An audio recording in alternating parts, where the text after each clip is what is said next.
1920 اور 1930 کی دہائیوں کے درمیان یہودیوں کا بہت ہی بڑی تعداد میں یورپ سے فلسطین کی طرف ہجرت کا آغاز ہوا۔ یہاں پر بڑھتی یہودیوں کی آبادی وہاں پر رہ رہے پہلے سے فلسطینیوں کو ہرگز منظور نہیں تھی۔ 1947 میں اقوام متحدہ نے فلسطین کو 2 ٹکڑوں میں بانٹنے کی پیشکش پیش کی، ایک یہودی ریاست اور ایک عرب ریاست۔ یہ منصوبہ فلسطین میں رہ رہے مسلمانوں نے مسترد کر دیا، جبکہ وہاں پر آئے ہوئے اسرائیلیوں نے یہ منصوبہ خوشی خوشی قبول کر لیا۔ اور قبول کرتے بھی کیوں نہیں، انہیں ایک الگ ریاست مل رہی تھی، ایک الگ خود کی کنٹری مل رہی تھی۔ وہ کون؟ جو پہلے 40 سال تک ریگستانوں میں بھٹکتی رہی اور اب حاضر دور میں ہر ایک ریاست کے دوارا ماری جا رہی تھی، تنگ کی جا رہی تھی۔ یہودیوں کے لیے تو مانو یہ کسی سنہرے موقع سے کم نہ تھا۔ اور دوسری طرف حاضر دور میں عربوں کی کمیونٹی بہت ہی کمزور ہو چکی تھی، ان کی بات کرنی یا پھر نہ کرنی ایک برابر تھی۔ خیر 14 مئی 1948 اسرائیل کا ایک خود مختار کنٹری ہونے کا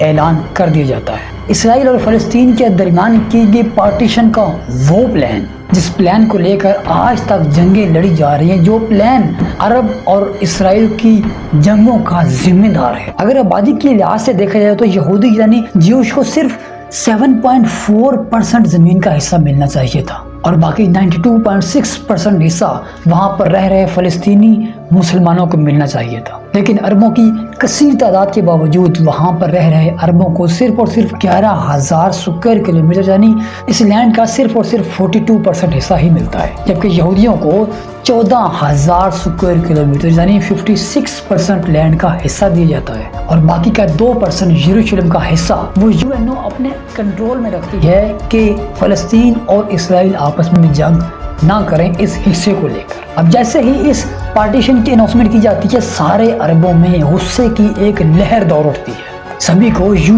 اور اسرائیل پر غصہ آ جاتا ہے۔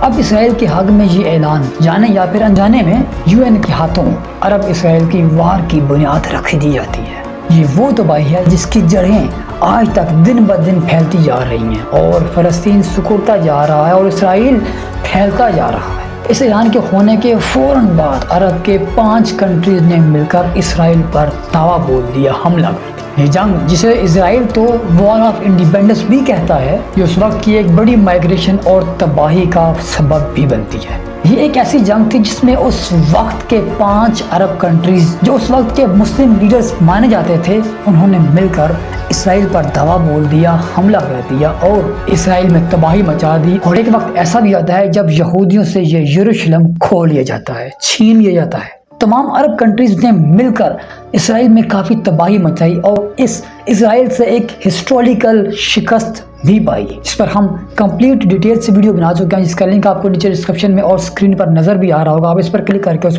پوری ویڈیو کو دیکھ سکتے ہیں۔ Thanks for watching, good bye.